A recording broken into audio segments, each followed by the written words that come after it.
रामशरण एक छोटे से गांव का लड़का था, लेकिन उसमें गहरी जिज्ञासा और न्याय के प्रति गहरी लगन थी। उसका गांव साधारण था और उसमें कोई वकील या बड़ा अधिकारी नहीं था। पर रामशरण ने छोटी उम्र में ही ठान लिया था कि वह वकील बनेगा। उसे किताबें पढ़ने का बहुत शौक था और खास तौर पर उसे कहानियां और किस्से पसंद थे जिनमें न्याय और अन्याय का संघर्ष होता था।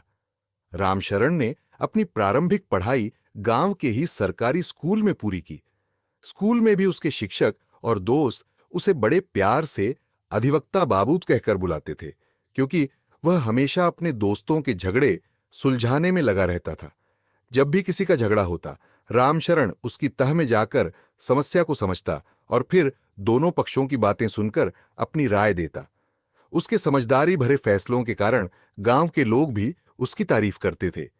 जब उसने 12वीं कक्षा की परीक्षा पास की, तो उसके माता पिता ने उसे शहर में आगे की पढ़ाई के लिए भेजने का निर्णय लिया। गांव छोड़ना रामशरण के लिए मुश्किल था, लेकिन उसे अपने सपनों को पूरा करना था। उसके माता पिता ने अपनी सीमित आय से पैसे जोड़कर रामशरण को शहर के कॉलेज में दाखिला दिलवाया। शहर में आकर रामशरण ने कानून की पढ़ाई शुरू की और खुद को पूरी तरह इस क्षेत्र में झोंक दिया।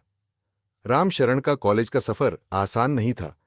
गांव के माहौल से निकलकर शहर में ढलना एक चुनौती थी, पर उसने हार नहीं मानी। उसकी मेहनत और लगन के कारण धीरे धीरे वह अपने साथियों और शिक्षकों के बीच मशहूर हो गया। उसने कानून की पढ़ाई में उत्कृष्टता प्राप्त की और टॉपर्स की लिस्ट में अपना नाम दर्ज करवाया। कॉलेज खत्म होते ही उसने एक प्रतिष्ठित लॉ फर्म में नौकरी कर ली और उसका सपना धीरे धीरे साकार होता दिखने लगा। हालांकि असली संघर्ष अभी बाकी था। लॉ फर्म में काम करते हुए रामशरण को बड़े बड़े केस मिलने लगे। एक दिन उसे एक ऐसा केस मिला जिसने उसकी जिंदगी को एक नई दिशा दी। यह केस था एक गरीब महिला का, जिसे उसके ही घरवालों ने उसकी संपत्ति से बेदखल कर दिया था। रामशरण ने महिला की आंखों में न्याय के लिए झलकता दर्द देखा और तय किया कि वह उसे न्याय दिलाकर रहेगा। यह केस आसान नहीं था। विरोधी पक्ष के पास पैसे और ताकत थी और उनके पास महंगे वकील थे, लेकिन रामशरण ने ठान लिया कि वह हार नहीं मानेगा। उसने रात दिन एक कर केस की तैयारी की। अदालत में उसने अपनी पूरी ताकत से दलीलें पेश की और सारे सबूतों को पेश किया। उसके वाद विवाद के कौशल ने जज को भी प्रभावित किया और आखिरकार महिला को न्याय मिला। उस जीत के बाद रामशरण को पूरे शहर में सराहा गया। वह गरीबों और जरूरतमंदों का मसीहा बन गया। उसकी इस जीत के बाद लोग उसे न्यायप्रिय वकील के रूप में जानने लगे।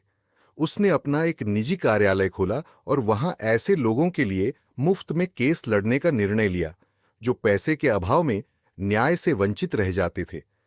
धीरे धीरे रामशरण का नाम पूरे शहर में फैलने लगा। लोग उसकी ईमानदारी और उसके कर्तव्य निष्ठा की सराहना करते थे। उसे कई बड़े केस मिले और उसने उन्हें सफलतापूर्वक हल किया। अपने जीवन के इस सफर में रामशरण ने यह सीखा कि एक सच्चा वकील वही होता है जो न्याय की खातिर अपना सब कुछ दांव पर लगा दे।